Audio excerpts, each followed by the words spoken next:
I'm really proud of Vivek Ramaswamy. Vivek has just unlocked a new political, specifically Republican achievement. He has been compared to a Nazi on CNN. That guy is dangerous. That's dangerous.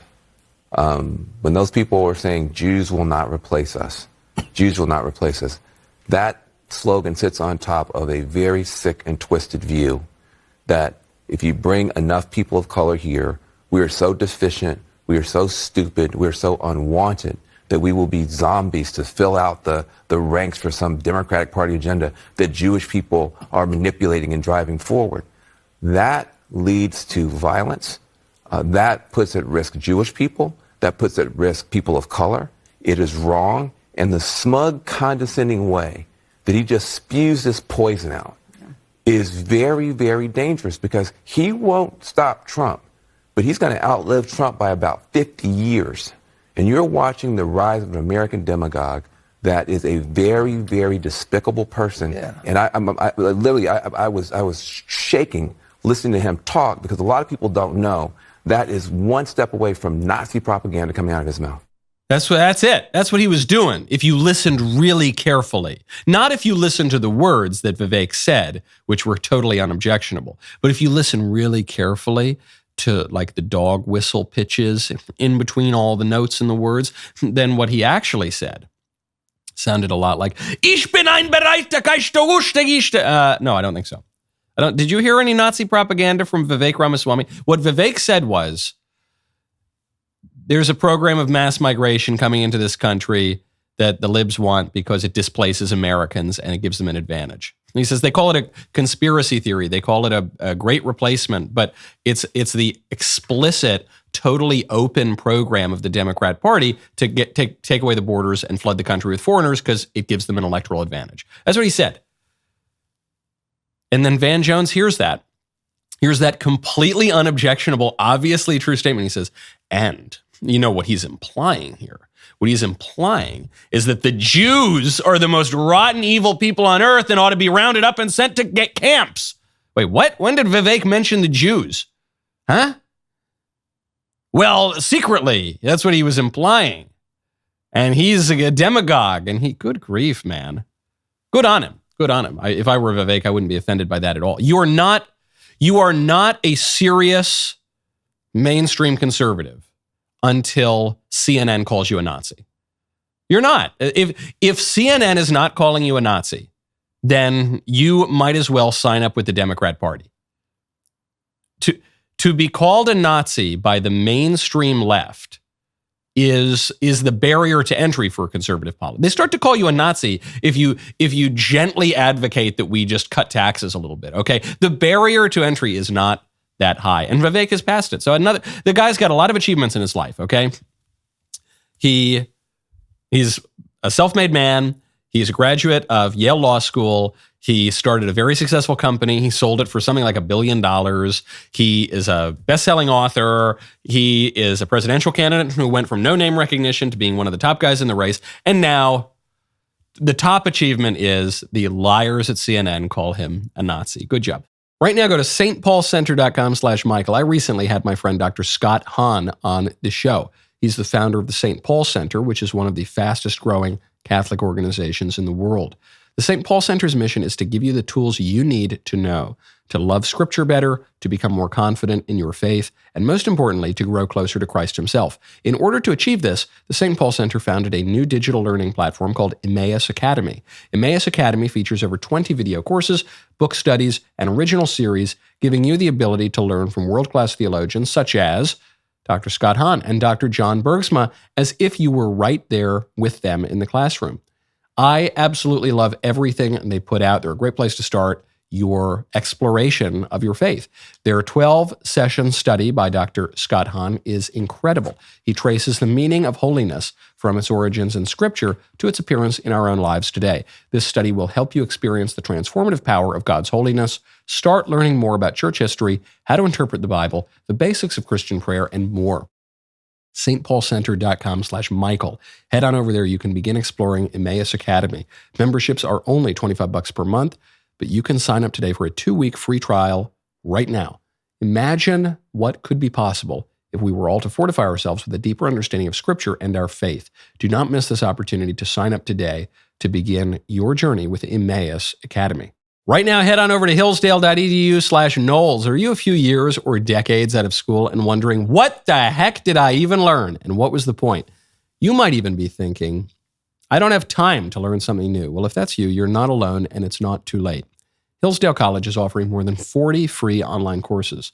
Learn about the works of C.S. Lewis, the rise and fall of the Roman Republic, or the history of the ancient Christian church with Hillsdale College's online courses. If you're not sure where to start, check out C.S. Lewis on Christianity. In this 7-lecture course, you will examine some of Lewis's classic works, including Mere Christianity, the Screwtape Letters, and the Abolition of Man. You will also see what Lewis had to say about Scripture, prayer, suffering, joy, heaven, and hell. The course is self-paced so that you can start whenever and wherever. Enroll now in C.S. Lewis on Christianity to discover Lewis's core lessons on Christianity and how to apply faith to your life. Go to hillsdale.edu/Knowles to enroll. There's no cost. It's easy to get started. hillsdale.edu/Knowles to enroll. hillsdale.edu/Knowles. Meanwhile, the rest of the establishment, not just on the Democrat side, but even on the Republican side of the establishment, they are upset about a problem that Vivek does not have. But part of the knock on Vivek is he's this young, precocious guy. But the rest of the political establishment is upset at the old people who are still in politics. Jeb just criticized the disproportionate influence of old people in politics. He said, as a 70-year-old person, I am part of the problem. It is time for my generation to get off the stage politically. I hear this a lot. Probably a lot of rock-ribbed conservatives even are going to agree with what Jeb says here. I do not. I do not suffer from ageism. It's very fashionable to say, all these old people, they don't know what they're doing. We need to make way for the youths. Hey, man, I'm a conservative. I don't put that much stock in the youths, okay? I actually think that with age comes wisdom, and sometimes with age, wisdom does not come, like in the case of Joe Biden, but sometimes it does, and I don't want to discriminate against old people. In fact, the word Senate, like the U.S. Senate, comes from the Latin word senex, which means old guy. So I think it's perfectly fine to have old guys in politics. The problem with our political order right now is not old people. It's a certain strain of old thinking. That's the problem. Does anyone believe that Jeb Bush wants more Vivek Ramaswamys in politics? Vivek is like 12 years old. He is not an old man by any means. Do you think Jeb wants more Viveks? No way. I'm sure Jeb hates what Vivek is bringing into the Republican Party, because what Vivek is bringing to the Republican Party is largely a repudiation of the Bush family's contribution to the Republican Party. Does Jeb really hate? I don't know. Joe Biden? Did Jeb really hate the old guard of Republicans? Does Jeb hate Mitch McConnell? No, I don't think so. It's an old line of thinking that is the problem. The proof of this here is Donald Trump, because even if you hate Donald Trump, you probably don't hate Donald Trump because of his age. Donald Trump has much more in common politically with the youngest prominent figures in the Republican Party right now than he does with the old guys. Donald Trump has much more in common with Vivek, J.D. Vance, Josh Hawley, Blake Masters, the group that is currently called the New Right. Trump has much more in common with them than he does with Mitch McConnell, Joe Biden, Nancy Pelosi, John McCain, Mitt Romney. He's got way more in common with the young guys. That's not the big divide is not age. The big divide is ideas. There are some Republicans who want to maintain the feckless consensus that predominated on the right after the Cold War and throughout the Bush administration, and even into the early Obama administration. And that feckless consensus was ignore social issues, just focus on projecting American might abroad and cutting taxes.